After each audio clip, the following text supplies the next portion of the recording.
Criminal syndicates continue to sell alcohol and cigarettes illegally at exorbitant prices. This is according to research by the Institute for Security Studies. The government banned the sale of alcohol and cigarettes to curb the spread of COVID-19. For more on this, we're joined by ISS Researcher Richard Chelin, who speaks to us from Johannesburg. Mr. Chelin, thank you very much for your time.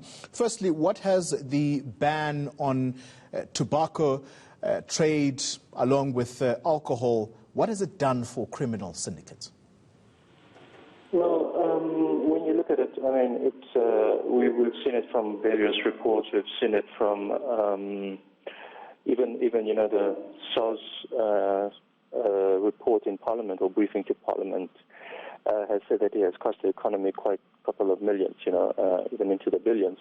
And we've seen the Minister of Finance, also, addressing in his report to Treasury, was noticing how the ban has had a tremendous effect on the alcohol and cigarette bans have had a tremendous effect on SARS collecting revenue ability.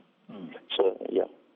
And what I want to know, though, Richard, is that you've done a study here, and I want to know how this ban has either benefited the criminal syndicate or has perhaps had a similar impact to what government is experiencing in terms of revenue collection.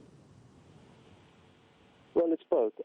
This one was mostly done, through the cigarettes, for the illegal cigarette trade, and it's been like interviewing people and looking at also online sources and reports and stuff like that. And you've noticed that,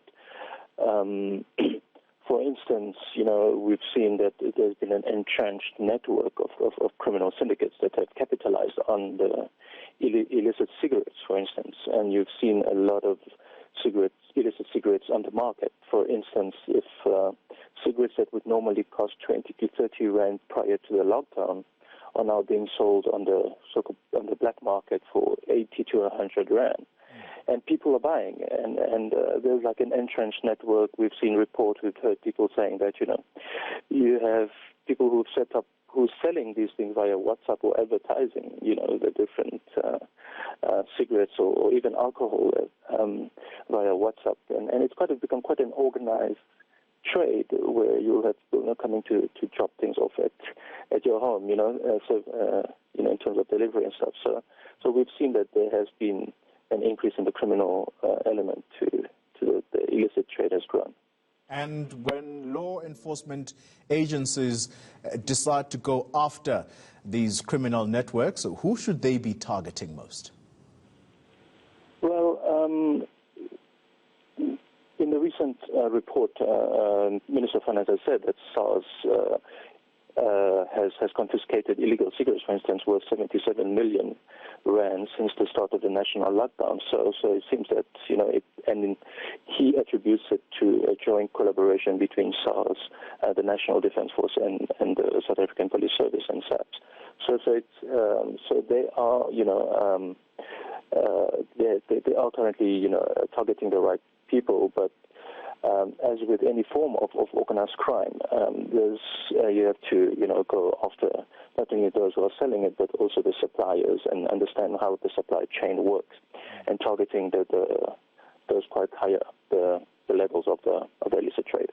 Now, these illegal or illegally manufactured goods, Richard, are they manufactured mostly here in South Africa, or do we see also a connection to neighboring countries? For example, there has been a mention of Mozambique and Zimbabwe, who are contributing tremendously to the criminal networks entering their goods into the country.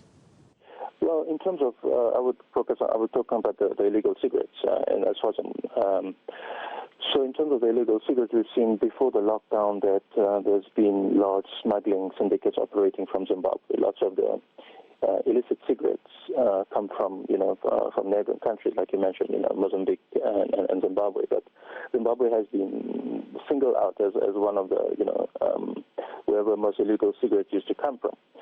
But recent report and research have discovered that due to the lockdown and due to the cross-border and the border restrictions, illicit cigarettes manufactured within the country have started to be on the rise.